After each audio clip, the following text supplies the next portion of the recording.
COVID-19, this meeting will be conducted as a Zoom webinar pursuant to the provisions of the Governor's Executive Order N-2920, which suspends certain requirements of the Brown Act. This meeting is being webcast on Comcast TV channel 15 and live streamed on the city's YouTube channel at https://www.youtube.com/user/City of Hayward and on the city website at https://hayward.legistar.com/calendar.aspx. The mayor will call upon members of the city council, city staff, and other speakers by name and ask that they state their names before giving comments or remarks. Individuals participating via Zoom with their cameras enabled are reminded that their activities are visible to viewers. City council members and members of the public participating by Zoom wishing to speak should use the raise hand feature, and the mayor will call upon them at the appropriate time. Members participating via teleconference wishing to speak should dial *9, and they will be called upon by the last 4 digits of their phone number. It is requested that public speakers state their names and organizations, but providing such information is voluntary. Written public comments received by email at list-mayor-council@hayward-ca.gov, city clerk at hayward-ca.gov, or via e-comment by 3 p.m. will be distributed to the city council and staff, published on the city's meeting and agenda center under documents received after published agenda, and entered into the record. Documents received after 3 p.m. through the adjournment of the meeting will be included as part of the meeting record and published the following day. A roll call vote will be taken for all action items. In order to get the full Zoom experience, please make sure your application is up to date. Public members wishing to speak with the City Council can send an email to list-mayor-council@hayward-ca.gov or cityclerk@hayward-ca.gov.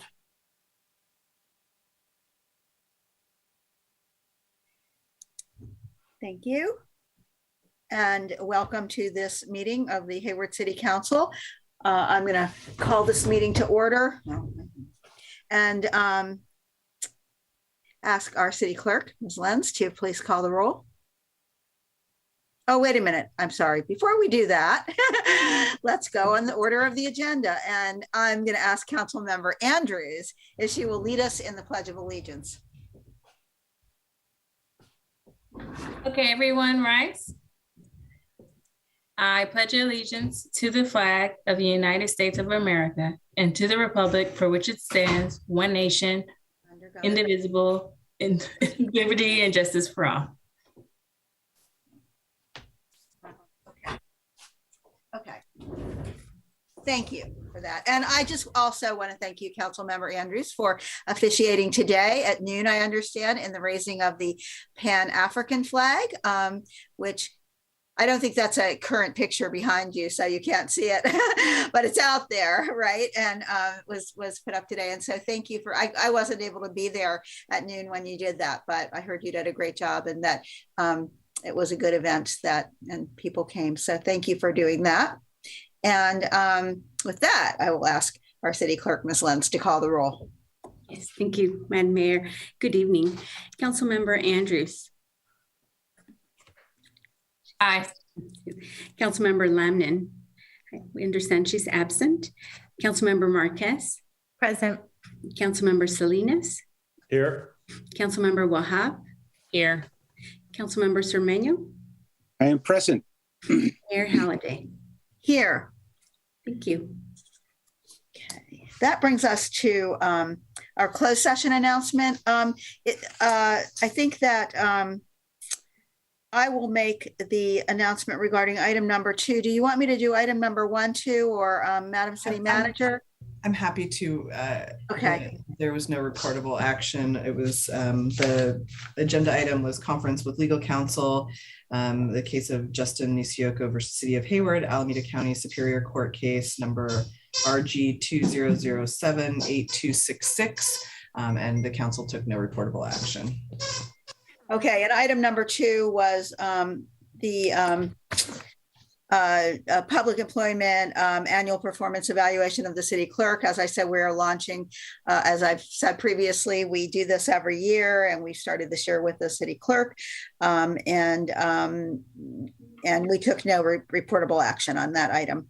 So with that, we will move on to public comments. This is your opportunity to comment on any item not otherwise on our agenda this evening. And I will open public comments, and I think we do have a hand up, and it is from TJ.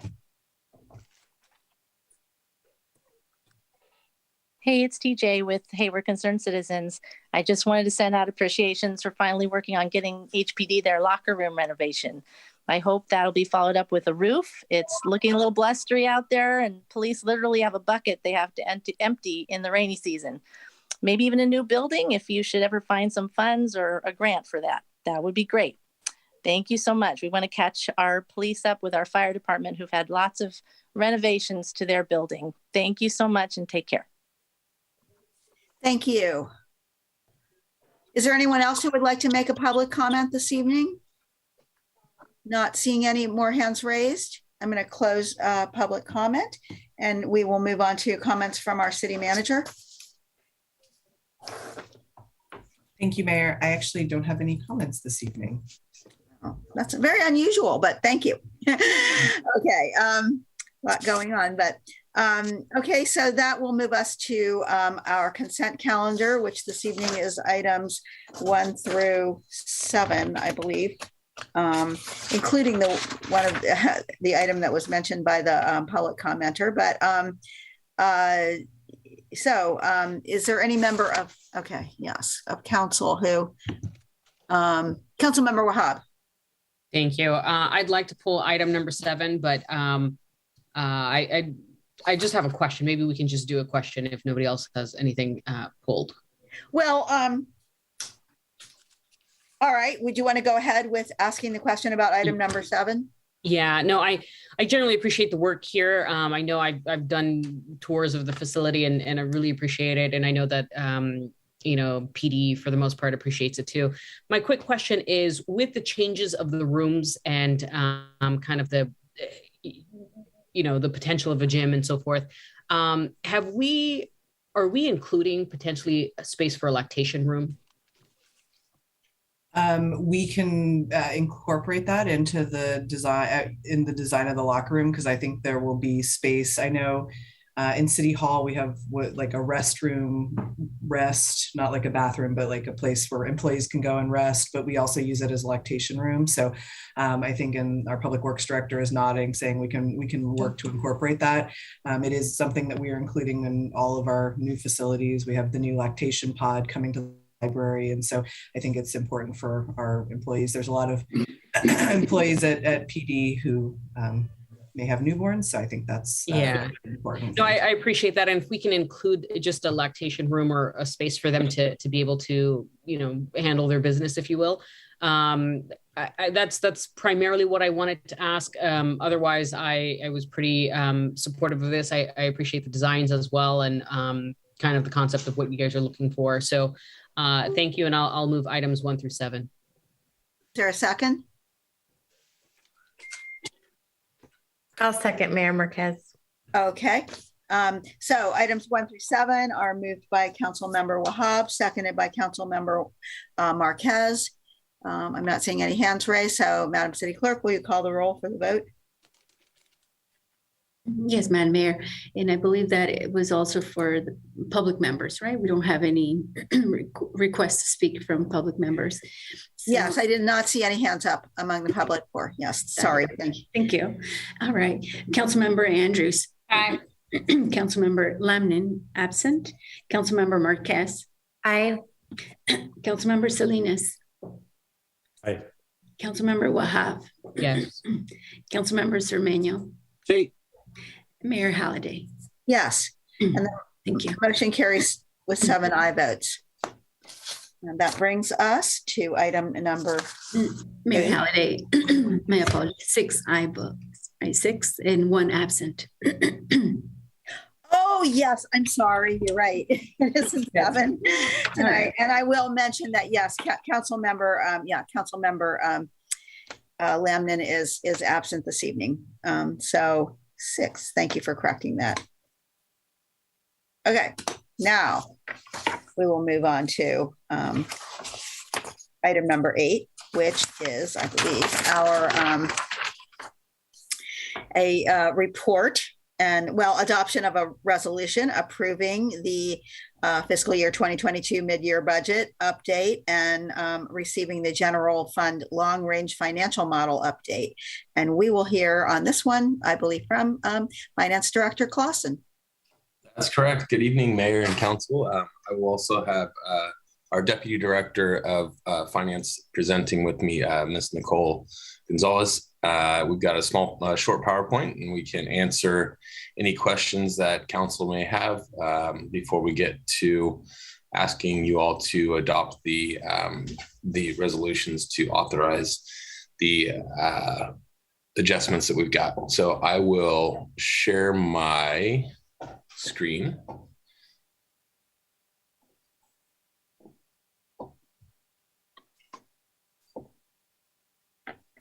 Can you all see my screen? Yes. Great. And I will kick it over to Nicole, and we will be kind of tag teaming here and jumping in with some different information. But Nicole, go ahead and take it away. All right, thank you. Good evening, Mayor and members of the City Council. As Director Clausen stated, we will be providing a brief presentation this evening on the fiscal year 2022 mid-year budget review and general fund long-range financial model update. Can you please move to the next slide? Perfect. This slide here is a high-level summary of the proposed general fund mid-year changes. This represents expenditures only. The top half of the table you see here are previous council approved appropriations. Those are appropriations that came to council previous to this evening. There were 4 that we specifically call out here, which total $1.5 million. The second half are the proposed new requests. Again, this is high-level summary. The next couple slides will provide some additional detail. We do have a net reduction in expenditures of about $600,000. And then we have an increase in transfer out to other funds of $1.9 million. And again, those are transfers to other funds that support other operational and capital projects and programs. So the total net increase for the mid-year request for new requests is $1.3 million. So the total change in the general fund expense at mid-year would be $2.8 million. Next slide. So this provides a little bit more detail specifically related to revenues. We didn't provide a summary in the previous slide. There are several changes proposed here specifically related to some revenue changes. It looks like there may have been a typo in that revenue. The revenue should be a $2.5 million in real property transfer tax increase. Sales tax, we're seeing an increase of $1 million. Again, those are really related to rebounding of the economy, as well as the increase in online sales tax that we're seeing, where the point of sale originates within the city of Hayward. We are seeing an increase of about $800,000 in property tax, and then cannabis tax increase of about $268,000, and then a slight increase of parking citation revenue. And that's just based on year-to-date trends. So there is a projected increase in revenue of $4.6 million. So that's on the revenue side there. And then on the expenditure side, we have an increase of, like I said, $2.8 million. That includes both new as well as previously approved. So the new request of note is really a reduction in $1 million in the navigation center. That's related to the city had appropriated $1 million in ARPA fund to support the Navigation Center earlier in this fiscal year. But originally in the adopted budget, we had appropriated $1 million in the general fund to support those efforts. And so that $1 million will be returning to the general fund balance. Additionally, we have an increase in supplies and services specifically related to services that are provided in human resources. And that increase equates to about $350,000. Supplies and services increase in maintenance services, again, related to maintenance services provided of about $50,000. And then again, transfer out to support capital and operating projects and other funds equate to $1.8 million. And then right there on the bottom, we have an increase related to previously approved non-personnel of about $550,000. What's not shown here is the appropriation of the $7.25 million in ARPA funds that were approved as part of the ARPA funds expenditure plan that went to council early this fiscal year. There was $7.25 to be deposited to the general fund in fiscal year 2022, and then again, the same amount in fiscal year 2023. But that's not reflected on that bottom line. So at the beginning of the fiscal year with the adopted budget, we projected a use of $6.2 million in general fund reserves with the combination of increase in total revenues, as well as some changes in the expenditure line. We're actually reducing the projected use of reserves to $4.3 million. So again, Dustin's going to spend a little bit more time when we talk about the long-term financial plan and what the ARPA funds deposited into the general fund and what that does for the long-range financial stability of the city. Next slide. Thanks, Nicole. And so here on this slide, this is a picture that council is used to seeing. A look at the current and future fiscal years going out to 5 years to sort of give council an idea of where we project our revenues and expenditures to be, as well as what we expect our general fund reserves to look like. And then on the bottom there, how that aligns with council's policy to maintain at least 20% of budgeted expenses in the general fund. Shown on this slide in the middle of the page in bold, those are the American Relief Plan Act funds, the $7.25 million, each of the first 2 fiscal years looking out here for loss of revenues. And the city is able to recover for losses based on a calculation in compliance with what the feds put out when they gave guidance on that plan. What we see here is a really pretty amazing when we consider what we're looking at 2 years ago when the pandemic began. We were able to build reserves by about a little over 5 million in fiscal 21. Which helped the city to recover nearly to pre-pandemic reserve levels, even prior to adding the funds from the ARPA funds back in. And so what we're looking at is a projection that shows the city having the ability to maintain that 20% target rate for general fund reserves. Certainly through the first 4 fiscal years, and pretty darn close there out in that 5th year. What's included here, as Nicole kind of mentioned in some of the slides, are what we know from the contracts that we've negotiated with our labor groups, as well as some of the changes that we know are coming from CalPERS and sort of where that's all headed. So even with all of that factored in, we are still looking at well over 20% reserves, or meeting that threshold, which is fantastic. This slide is just a bit a graphic representation of some of the same information. The solid line there at the top is what the city would be targeting at 20% of general fund reserves. The dotted middle line is where it would be at 10%, and that the yellow shaded area is really where where we try to look to maintain at least between that 10 and 20%. Like I mentioned, it's council's policy to stay at or above that 20%. Obviously, we work our butts off to try to stay there and do everything that we can to help the city to maintain those reserves. Like I mentioned before, this outlook is so much better than even a year ago, when we really were not so sure what the future held for the city and the economy in general. So certainly this is about as great news as we could expect.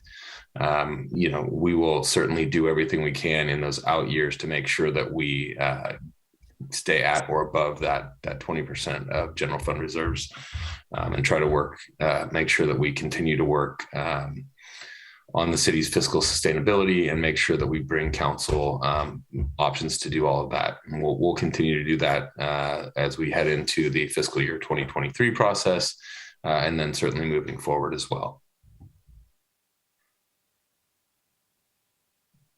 Nicole? I see Councilmember Marquez has her hand raised. Did you have a question for after the presentation? Okay, perfect. Sorry. Thank you. So thank you, Dustin. So this is a summary of proposed mid-year changes for other and CIP funds, specifically related to expenditures. So as you can tell from most of the presentation, it's very focused on general fund, but we do take changes for other funds and CIP funds with the mid-year process. The blue table that you see there represents other operating funds. The council previously approved appropriations totaling $22.7 million. As you can see there in the table, a significant portion of that were related to the appropriation of the ARPA funds, which equated to about $18.9 million for this fiscal year. And then there was a remaining $3.9 million approved by council for other specifically contract and project related expenses. The second half of that blue table are new requests being presented for consideration at mid-year. The total proposed new request is 22.7. Again, there's a significant portion of the new request is related to the transfer of Measure C operating funds to Measure C capital funds. And so that equates to 19.9 million. And then there's a balance with new requests of 2.9 million. Again, that Measure C really is just administratively moving funds received in Measure C operating into capital to support ongoing project costs within Measure C, such as the Fire Station 16 and Regional Fire Training Center. So the total other funds expense at mid-year equates to 45.5 million. The yellow table at the bottom is the CIP funds. Again, council previously approved appropriations of $1.4 million. Proposed mid-year new request equates to 4.7. Of note, a significant new request is purely a request to move 3.9 million that was previously deposited last year into an account, and this would purely just move those money that was deposited last year in one fund into a new fund. So it's not an actual true expense on a specific project. So the total other funds expense equate to 6.1 million as part of the mid-year package. And I'm happy to open up additional slides if there's questions specifically related to some of those requests. Otherwise, tonight we are asking council to review the fiscal year 2022 mid-year budget, adopt a resolution providing amendments to the adopted fiscal year 2022 operating budget, and then adopt a resolution providing amendments to the adopted fiscal year 2022 capital improvement program budget. And Mayor, before you turn it over to your colleagues for questions, I just wanted to acknowledge both Director Clausen and Deputy Director Gonzalez, as well as our entire finance team. This budget forecast has been many painful years in the making to get us to a place of where we're maintaining 20% reserves consistent with best practices in the finance industry. We're fully funding the OPEB ARC in all of those out years. And our retiree medical liability. So I just am exceedingly, just thrilled at what we're able to present to the council today. Also grateful to the federal government for the ARPA dollars, which helped restore a lot of those funds, but also just to both Dustin and Nicole for their leadership over the past few years in getting us to this place and getting us through a particularly tricky time over the last few years. So just wanted to take a moment to say that. Thank you. Thank you. And I would echo that, and certainly for those two in the presentation here, but also add our thanks to and recognition of you, Madam City Manager, for your leadership in getting us here to this point. And, to my colleagues on the City Council and through those tough meetings that we've had in the last few years where, we faced this and we came up with some different ways that we could close that gap, and through a combination of things that we have seen through in the last few years, we are looking at a much different picture, even in the midst of this pandemic. But perhaps we should also write a thank you note to the federal government, because that certainly helped a lot. So I will go to my colleagues, and first is Councilmember Marquez. Thank you, Mayor. I echo the compliments as well. It's really nice to finally get to this point. And my questions are more just geared towards next steps, since we are at this place of over 20% reserves. Hopefully, it looks like we'll be able to maintain that for the next few years. But what are we thinking in terms of future planning? I think it was probably like in 2015 or 16, we met with the consultant. We were able to look at real time, depending on what type of decision we make, the impact it has on our reserves, revenue coming in, expenditures, just this whole kind of real time financial forecasting. So I'm just wondering, at what point are we going to revisit that? And mainly why I want to know this is we know that there's many capital infrastructure needs in the city of Hayward. Prior to the passage of Measure T, there were a lot of concerns about staffing levels, fully acknowledging that staffing is hard to do, independent of COVID, independent of anything else. But I guess really what I'm getting at is just, I'd like to have an analysis of what our staffing levels should be in every department, number one. Number two, what are our outstanding infrastructure needs? And what is it going to take to close the gap? Because I'm wondering if with proper planning, if we make a decision to utilize some of the funds over 20%. So I'm just trying to get at, how do we start tackling all of that long list of unmet needs? So just wanted to hear. So I'll just jump on that. We are right now planning on looking at the Measure C forecast, because I think that would be the biggest opportunity for some of the unmet capital needs that we're facing, just given the nature of that fund and what it was intended for. So I know Director Clausen and Assistant City Manager Youngblood are going to be working on that forecast and probably coming back to Budget and Finance this spring to talk through that. We can absolutely, we still are using the budget model that you referenced. That is still our forecasting model. We're happy to do another session with the council if you guys want to play and vision and brainstorm, and we can sort of strategize and think about what that looks like this spring. Also, just looking at, I know, for example, our HR department right now is in the midst of a strategic plan to really look at, particularly at staffing levels in HR to support our organization, which is sorely overdue.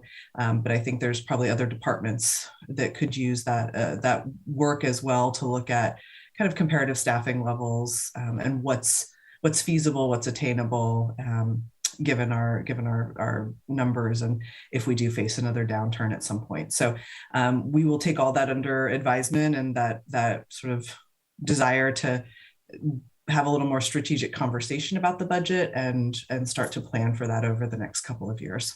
Okay. And then have we been able to maintain, I believe it was an A+ rating? Do we still have bonds? Dustin, correct. Yeah, so we've had a couple of re-ratings, and each time the city's underlying credit rating has been upheld. So each time, or they've improved our outlook each time. And so it's been fantastic. We've been very lucky to maintain a light budget load in comparison to a lot of our neighboring cities. Certainly, as we talk about some larger projects, that load will change, but certainly we'll do everything we can to sort of balance those liabilities, make sure that we're meeting all of our obligations, and that we make the best decision to make sure we're getting what we need. Okay. And then your team is also responsible for getting us the excellent award that we get on an annual basis as well, due to your budgeting and having everything up to standards. Is that correct? That is accurate. Yes. Okay. Well, congratulations on the great work. I'm really happy to see these numbers. Obviously, there's still so much needed to be done in our communities. I do look forward to us tackling those issues in the near future, but I'm glad to see the progress, and thank you guys for your great work. Okay, thank you. And I'm going to remind everybody that this is for questions, and then we'll open a public hearing. I don't know if anyone will want to speak on the item, but I don't see any hands there right now, but for questions right now. So Councilmember Andrews. Thank you, Mayor. Thank you for the presentation. And I had a question about the last year that was forecast and it being below 20%. Is there anything we can do to show it be 20%, even in the forecast? Have we been looking at how to get it back up, even though it's less than a percentage point, I guess? Yeah, I mean, certainly we'll continue to do everything that we can to make sure that we maintain that 20%, including, looking at how we can maybe reduce expenditures, how we can increase revenues, all of those things. Painting an unrealistic or too rosy of a picture is not something you're ever going to accuse me of doing. But certainly most years we don't spend our fully budgeted, fully authorized amount, and revenues come in at or above where we project. So hopefully that trend will continue. We'll do everything we can do to make sure that it does.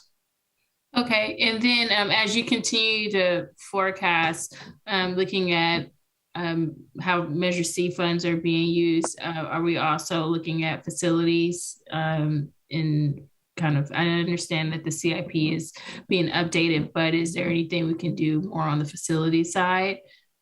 Yeah, we're definitely going to be looking at that and looking at the potential to leverage the funds that we have there, potentially, and issue some debt. The challenge that we have there is there's a definite sunset on Measure C. And we can only go out to 2034. And so that can create some challenges as far as paying off debt in that amount of time, especially for larger amounts like it would take for, say, a new police building, for example. But certainly looking at how we can leverage those funds, even if it is a short-term financing, how we can get some of those funds up front to be able to do some of the work and then pay it off as the revenues come in. So we'll be looking at that, doing some analysis, and then bringing it back to council for their consideration. And does this forecast also include SRF funds in the future if you are going after that for some of the public works projects? It doesn't. I think the only places that we have our SRF funds are in the utilities. And so since this is just the general fund, it doesn't take a look at those. Okay. But certainly that's part of the enterprise funds. Enterprise funds. Okay, great. Thank you. Okay, thanks. Councilmember Armenio. Thank you, Mayor. Dustin and Ms. Gonzalez, thank you very much. Very good report. And then also, thank you for the good news. 3 quick questions. Let's see.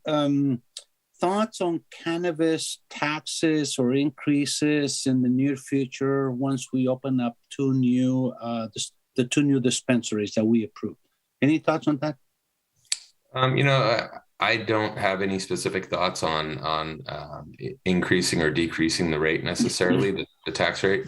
I know there's been some issues around the state that they are considering reducing the state's tax because they did feel it was too high and was forcing some of the legal cannabis sales back underground and trying to look to avoid that. So certainly we don't want to do anything like that would foster that.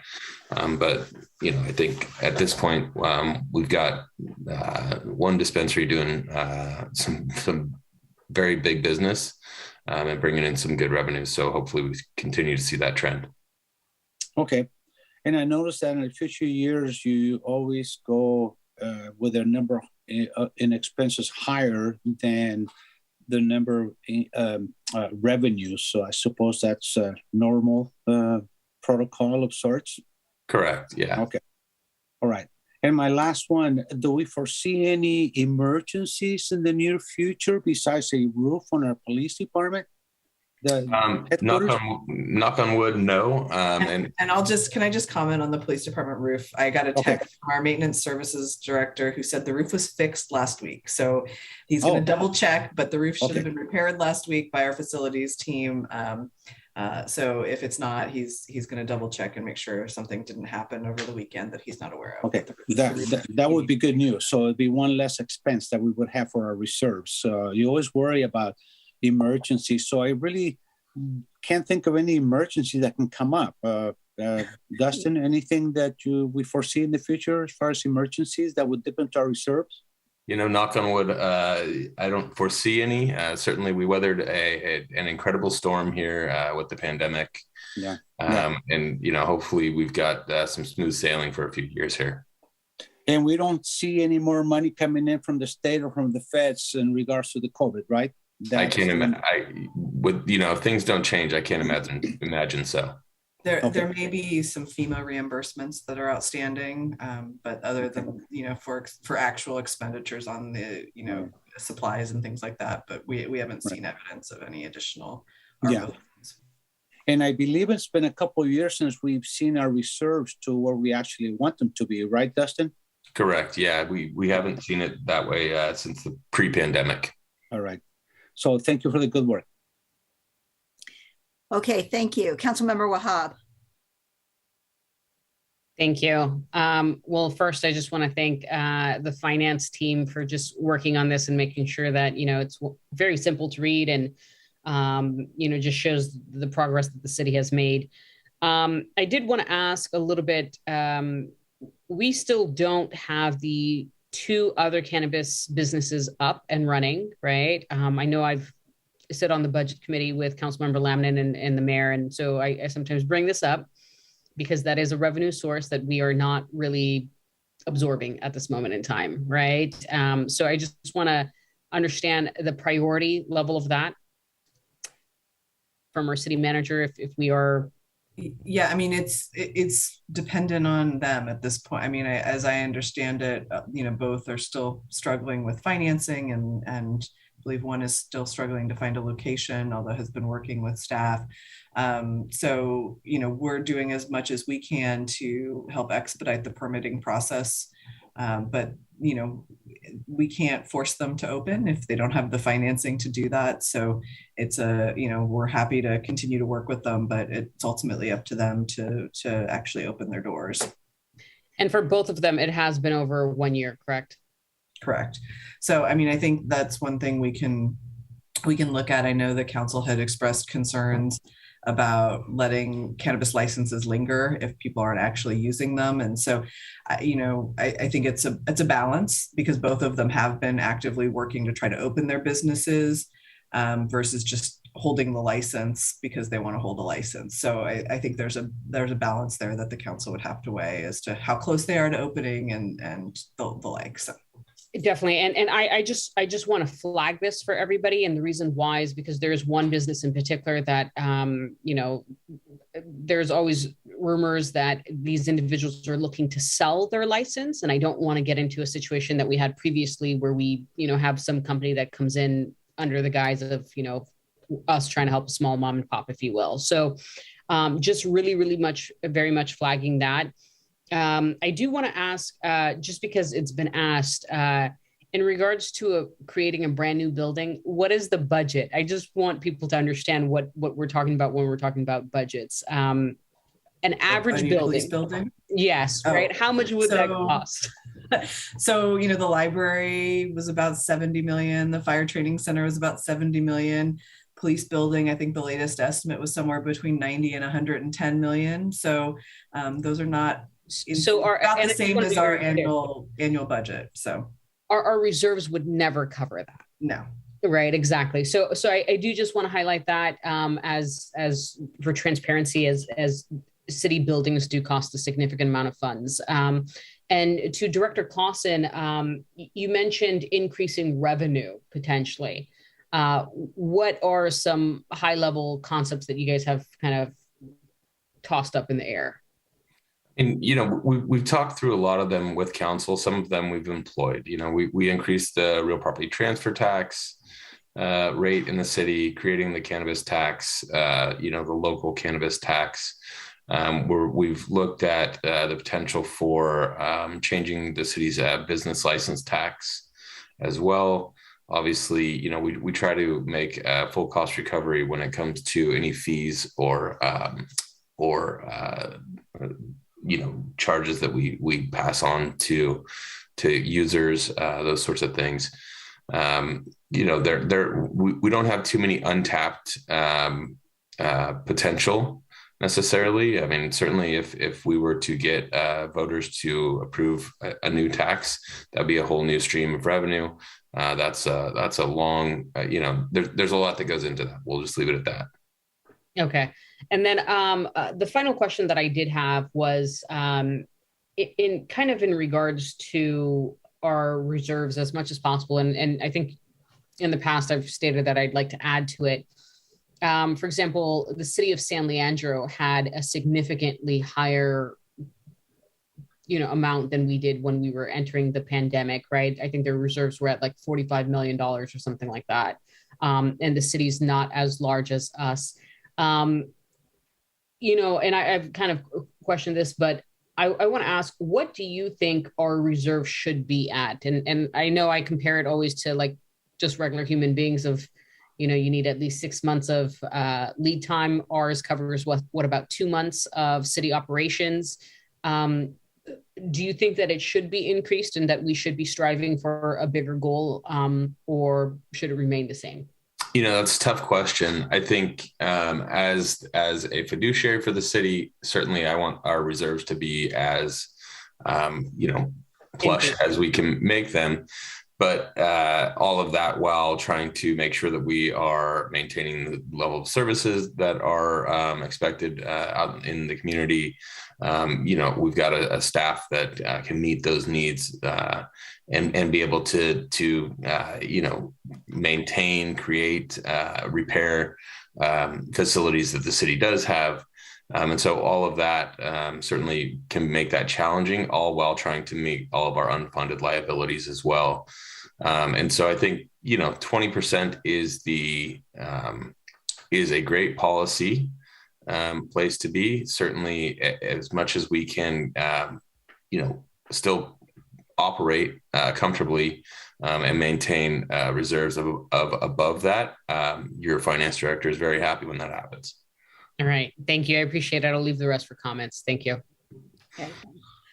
And that's all the questions I see right now. So I'm going to open public comment on this item. Is there anyone from the public attending this evening who would like to make a comment on this presentation or our budget? I'm not seeing any hands. We don't have a lot of, oh, wait, we just got one. Okay, Suzanne.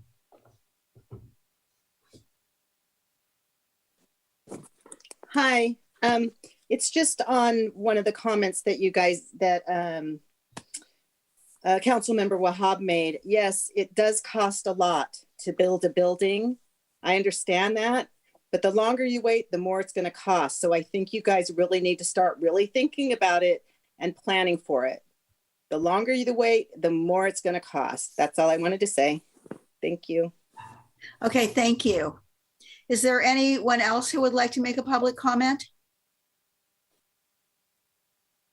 Seeing no hands, more hands going up, I'm going to go back to council, and we will go to Council Member Zermania.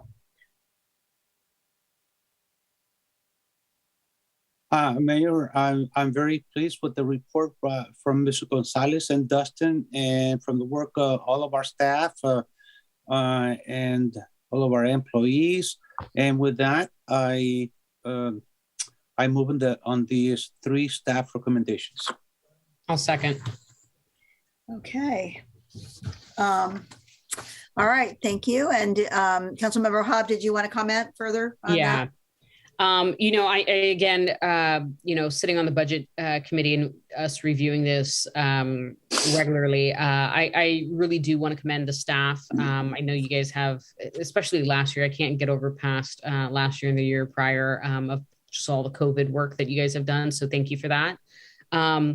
But I did just want to say that, you know, for me personally, I still think that our reserves should be increased a little bit more. I've said this consistently. I think that, you know, being a little bit more, having that safety net being a little bit more wider is something that I look forward to, even increasing it, you know, a couple percentage points, right? I know it'd be something that we strive to, but I think it's important just because we saw the potential catastrophe that was COVID and what that could truly do to our city. To the folks that, you know, definitely want a new police building, you know, I'm very supportive of maintaining and improving our infrastructure. And obviously we live in a flood and fault zone, so I'm always happy to support new infrastructure. The only thing is usually even with the fire building, it was through a measure, which is, you know, takes some time and effort, and we are planning for that. It's just the timing piece of it. And the reason why we have the estimates is because we are already looking towards doing something like that. So just wanted to highlight that I think we're all on the same page. It's just, again, a timing issue. And then as far as, you know, I want to be a little bit more strict on our licenses, especially for cannabis. You know, I do think that if they really can't be up and running in a year to 2 years, some are going even longer, is that it is realistically our responsibility to pull and give it to somebody who can commit to the business. I really want to highlight this because one business in particular in almost half a year to a year raised $500,000 for us, right? And I am opposed to raising any more taxes for our residents. I have said this many, many times, even on the committee. Our residents are overtaxed, in my particular opinion. And so we have to kind of figure out different ways to be a little bit more strict and a little bit more frugal when we are, you know, operating, if you will. But other than that, I really do appreciate the work that you guys have done. I'm very happy and pleased with the direction we are going and just the ratings that we've had. So I really want to also thank the other budget committee members on this. So thank you, and thank you to staff. Okay, thank you. Councilmember Andrews. Thank you, Mayor. Thank you, staff. I did a lot of the comments regarding just working through COVID. It's amazing what you all do, and thinking about all these different enterprises and general fund and all that, and being able to balance that. It's remarkable work, and continue working hard on that. I would say I'm a little concerned about just us relying on cannabis to kind of save our budget a little bit, and looking at other licenses for just cannabis to be kind of this windfall of cash. I think we are trying to figure out how other businesses can get up and running so we can generate and see more sales tax. I was walking down B Street, and a lot of the businesses weren't open. A lot of the businesses didn't look like they were open for a while. A lot of them were closed. So if we can figure out ways in the budget to help support economic development, to work with the business owners so they can be more of a bigger source of sales tax for us, that would be helpful and keep their businesses successful. That would be something that I would like to see in the future, if that's possible. And then again, we're looking at these really large budgets for facilities, and understand that's really important. But if we can carve out in the future just a few funds for public art, because that actually does generate sales tax, and it does help reduce some of the maintenance that's required that that dips into our general fund. So if we can start thinking about preventative measures, not just reactive measures that hit our budget, I think it's really important. So thank you for all your work and appreciate it. Thanks. Thank you. And Councilmember Marquez. Thank you, Mayor. I apologize. I did make a lot of comments earlier, so I won't repeat them, but just thank you again. One thing, like I said earlier, I'm just really interested in having a better understanding the lay of the land now that we have this new information in terms of revenue coming in higher than projected, which is great. Just really want to get a good grasp on our staffing levels as well as our outstanding infrastructure needs. And thank you to our finance director for mentioning Measure C has a sunset. So does our utility tax. So we had to be very mindful that a lot of this revenue isn't in perpetuity. So I would really hope that we start looking at one suggestion is beefing up our economic development team. They yield high results for our community. And as Councilmember Andrews and Wahab have alluded to, we have to figure out other ways to bring in revenue to the city rather than always going to the voters. So I definitely want to tap more into our internal talent and growing that so we can continue to have a pretty expansive tax base. And that's why Hayward is doing pretty good. So I will also echo and probably beat Councilmember Zermania. I don't see his hands up, but he always reminds us to shop Hayward. I can't wait to buy an electronic Subaru, a car from Subaru dealership. So please, please, please continue to shop Hayward. Thank you everybody for the great work. Thanks, Mayor. And I'm happy to support the motion. Thank you. And Councilmember Wahab? Yeah, and I just wanted to echo something that it triggered me, but I forgot earlier. We definitely need to invest in our IT department as well. I know I've said this in past conversations, and I've spoken to our director of IT as well as to our city manager as much as possible, because pretty much everything is online, number one. And number two is that there's a lot of other municipalities that are struggling with, phishing attacks and ransomware and, XYZ. And there's nothing really good in place right now to solve some of these problems. I'm talking about Ohlone College. I'm talking about the city of Livermore. I'm talking about a lot of, different entities that are our size. And I don't want to deal with that in a lot of ways. So if we can kind of work with a consultant, if we can have a little bit more staffing, if we can utilize more tools that monitor our, cyberspace, if you will, I think the better for us in the long run. And it is a pretty penny. So that's the sad reality of it. But just want to highlight that. Thank you. Thank you. Councilmember Salinas. Thank you. Yeah, I just really wanted to give a great big, high five to the finance team. Over the years, we've, pre-pandemic, a lot of the policies we have, like our reserve policy, like our, some of our, our policies around, when do we contribute to the reserve and so forth. A lot of these policies came out of the economic downturn when we, really were trying to figure out how to have a budget that was sustainable over a long period of time, and so, I appreciated the city manager's comments because, we are here and I think, we're here because of some, really some thoughtful, disciplined, actions that we've taken, over the years. And so anyways, it's, and even in a pandemic, we're still getting awards for our budget, and we're still looking really good at the end, even after some of the contributions that we've made. OPEB, our liability. I mean, these are some.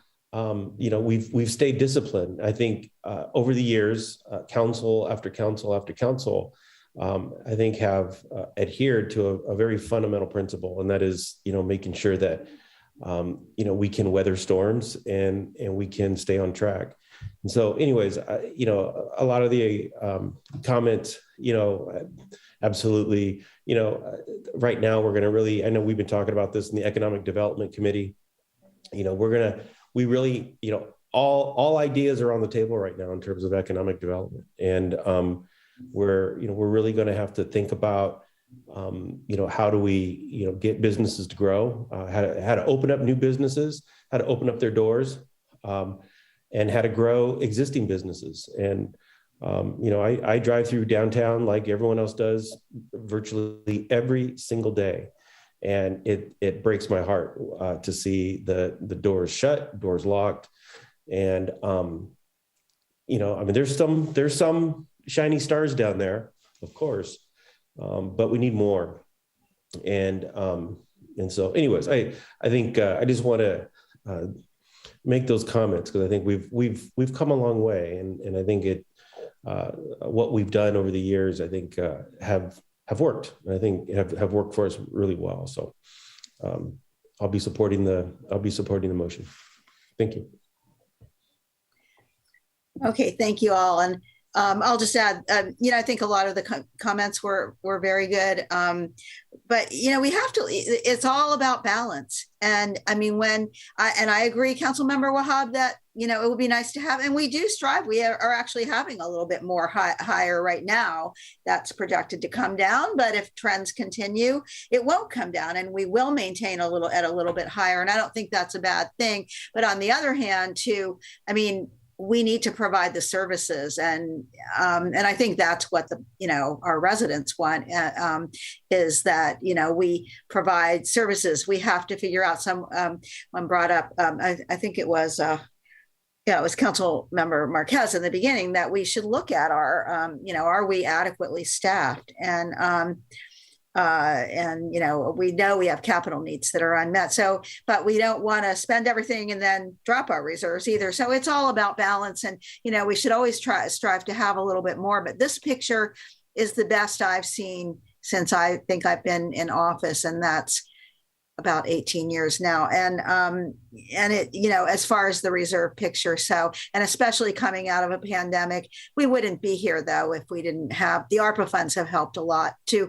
replace the funds, but we use those funds to help our community through this pandemic. And I think that was much appreciated. I think it was the right thing to do at the time, even though we didn't know that we would get those ARPA funds. But, and somebody mentioned later what kind of emergencies could occur. And of course, immediately to my mind came the one that I think we probably all think about happening here in Hayward, where we actually have an earthquake fault named after us. And there have been a couple of small ones recently up in the San Leandro, Oakland area. And it makes you think, but, as we saw with the pandemic, which was, not only nationwide, worldwide, the federal government came to some rescue. And we know that if we have a localized emergency, that there will be help through that, from outside sources. So, it's just all about balance. We have capital needs, we have staffing needs. We want to maintain the level of services that we offer, and we want to maintain a good fiscal, a good, healthy reserve. And we just have to balance all of that. I think there is a problem with having too high a reserve, though, because it means that we're not putting that money into our community too. And especially when we have a community like ours, where we do have a lot of needs. Let's see. Oh, I was going to comment on the just on you brought up IT, and I agree with you. That could be another potential emergency, and we know that it has happened to other cities. However, I want to compliment our IT department because I know they are working with consultants. They are on top of this. I mean, we don't want to talk too much about it because we don't. But I will say that I mean, I'm sure you all had to do it too. If I had to do it, you must have all had to do it. The training that they put out recently was really helpful to me, and much more helpful than maybe a year ago when we did some other training on that subject that I don't know, I didn't think was all that helpful, but this one was, I think, and we just all have to be vigilant all the time about, letting someone into our system, but knock on wood, that won't happen. But you're right, we have to be on the lookout. But I think our IT department is on that, and I know I appreciate the training that I've had regarding that. So. And of course, this is the look at the mid-year. It's a look at the budget picture for fiscal year, projected budget picture, right, for fiscal year 22 when it ends at the end of June. We will, of course, be working on next year's budget, fiscal year 23, in the coming months. And so we can revisit a lot of this, a lot of what's been brought up here then, and, maybe make some decisions about changing things a little. I think there were a lot of good comments here. So with that, on the motion by, you just didn't take your hand down, Councilmember Salinas. You didn't put it up again, right? Yeah, okay. On the motion by Councilmember Zermano, seconded by Councilmember Wahab, to approve the staff recommendation on adopting the resolution approving the 2022 mid-year budget update and receiving the general fund long-range financial model. Madam City Clerk, will you call the roll? Yes, Madam Mayor. Councilmember Andrews. Aye. Councilmember Lamnin, absent. Councilmember Marquez. Aye. Councilmember Salinas. Yes. Councilmember Wahab. Yes. Councilmember Cermeño. Yes. Mayor Halliday. Yes. Thank And you. the motion carries with 6 aye votes and 1 absent. Okay, so that brings us now to council reports and announcements. Councilmember Andrews. I just want to thank everyone for coming out today for the Pan-African flag raising ceremony. I want to give a special thank you to Councilmember Wahab and Marquez for signing on the referral and being there, as well as Francisco Zermano. So also want to thank the NAACP for helping advocate for the referral.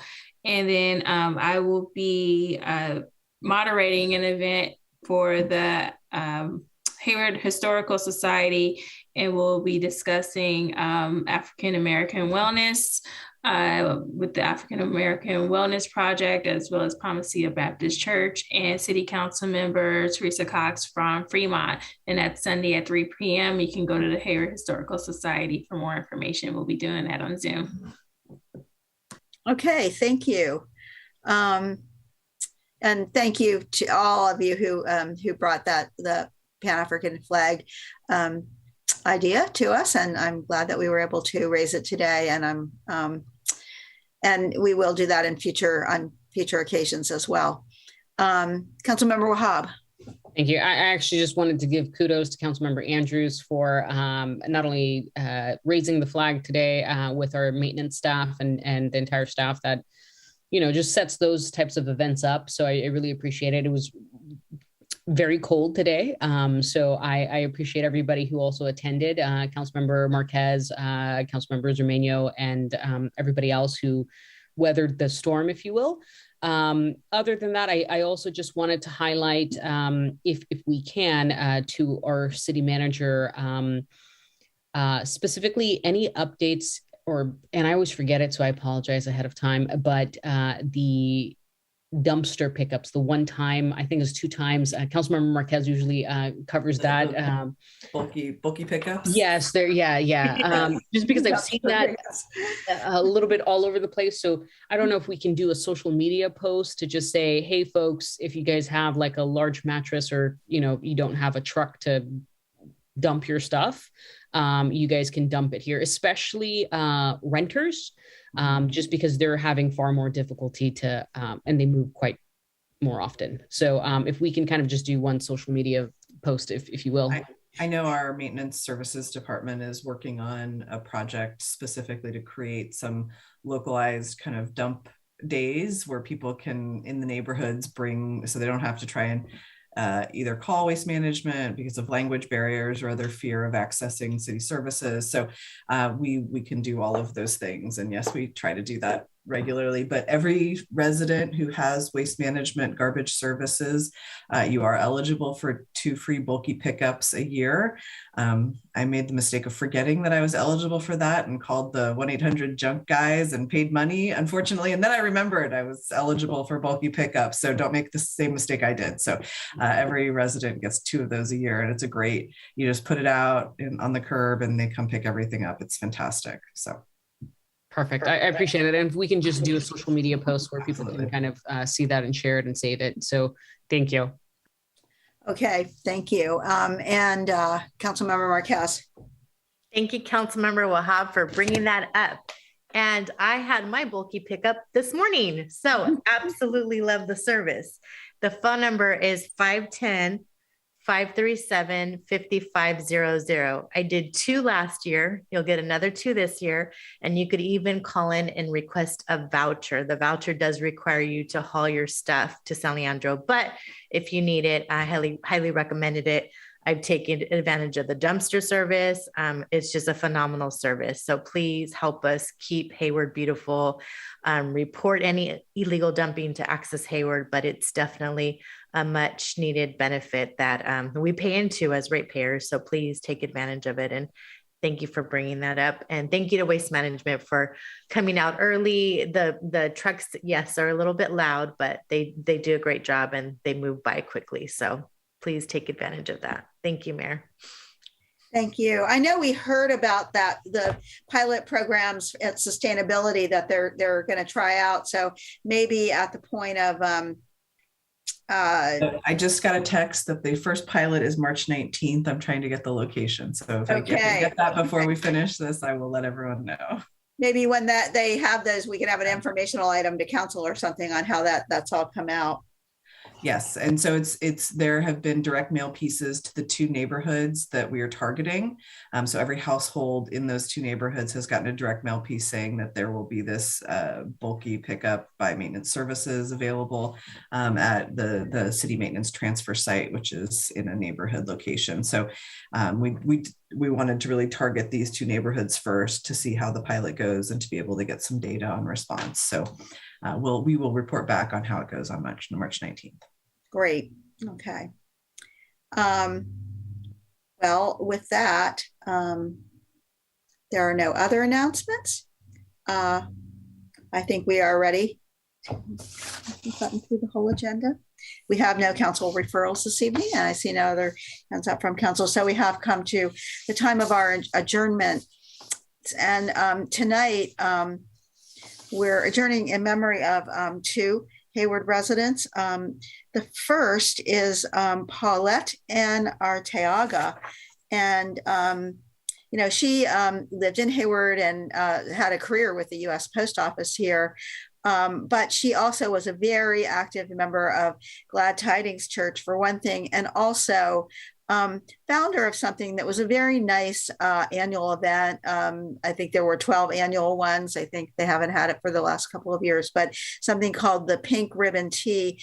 And that was to honor, encourage individuals who are fighting cancer, as well as their families and people who have survived cancer. And it was a really nice event. I attended it a couple of times. And Paulette was actually somebody we knew through our former city clerk. She was our former city clerk, Angelina Reyes' sister. So for Paulette, and then also in memory of Christina Ochoa. And she was just a wonderful, beautiful woman who lived actually in my old neighborhood, former neighborhood of Southgate. She's not as well known as some of her relatives, such as her husband, Anthony Ochoa, who was a really noted educator in Hayward Unified School District, and for whom Anthony Ochoa Middle School is named, and her daughter, Maria Ochoa, who is a noted author in our city, who wrote a book about Russell City, in fact, and Maria's husband, Christine's son-in-law, was our former mayor, Michael Sweeney. So, but Christine on her own contributed a lot to this community, including being a member of the Hayward Library Commission, a tutor with Literacy Plus, a member of the FESCO board, and a member of the Kaiser Hospice program, visiting the terminally ill. I think she may have worked at a continuation high school as a counselor, helping many at-risk students complete their GEDs as well. So, I remember her as a really nice person in our neighborhood in her later years, who always had a kind word for everyone. And so I would ask the city staff to work with the families here to plant a tree. And I know that in the case of Christina Ochoa, that there was a tree on Heritage Plaza, or former dedicated to Anthony Ochoa, and I'm not sure what in the work done on Heritage Plaza. We really need to look at what was there and find whatever plaques may have been removed, but perhaps this is an opportunity to rededicate that one, as well as add Christina Ochoa to it. So, with that, in honor and memory of Paulette Arteaga and Christine Ochoa, this meeting is adjourned. Thank you all. Good night. Good night. Thank you.